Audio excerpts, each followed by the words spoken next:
Харийн орныг ажил хийх сурахаар явдаг иргэд цөөнгүй байдаг. За тэднээс эрхэнч би ирэхгүй сураггүй алга болох нь цөөнгүй байдаг. Цэрэн тулам өдгөө 72 насыг зооглож байна. Охин цээ уран чимэг нь 1991 онд улаан өвдрүүд аялал жуулчлалын чиглэлээр 2-3 жил явснаас 1993 онд ээжтэйгээ нэг л удаа уулзжээ. За тэр үед уран чимэг нь 2 охинтой нөхрөөсөө салсан байсан. Гэтэл уран чимэг ээжтэй ажил хийж нөхөртөө сайн яваа харуулна гэж хэлээд өдийг хүртэл уулзалтаагүй байгаа юм байна. 26 жил охиноо хүлээсэн ээж нь манай телевизэд хандан охинтойгоо уулзах хүсэлтэй байгаагаа хэллээ.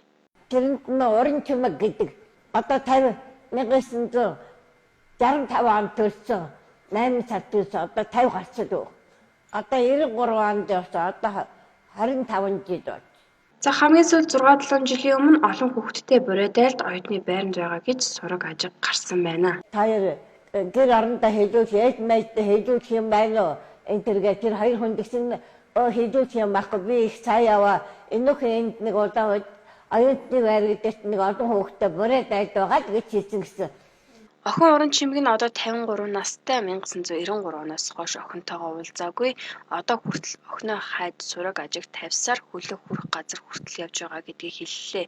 За хандсан газар бүр нь эргэж хариу хэлнэ гэд таг чиг болж хариу өгөх хүнгүй болсон гэдгээ ч хэлсэн юм а. Гадаад явдлын амд цагдаагийн эрийн сурвалждах энд хандаж идсэн.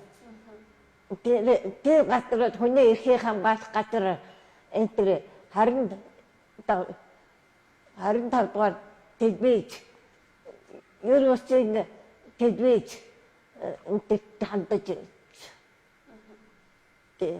тийм газар. Ер нь ямар нэг шийдтэй хариу өгсөн хүн байгаа юм ээ? Амар хариу өгөөгүй.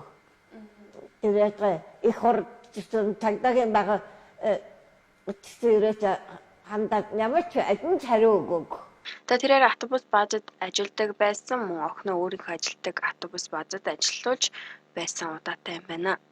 За цэрэн тулман сонгон хархан дүүргийн 19 дугаар хороонд орсон судаг бөгөөд туслах мөн охиныг нь харсан үзсэн хүн байвал ТV8 телевизийн 1919-52 утсанд холбоо барихыг хүссэн юм а.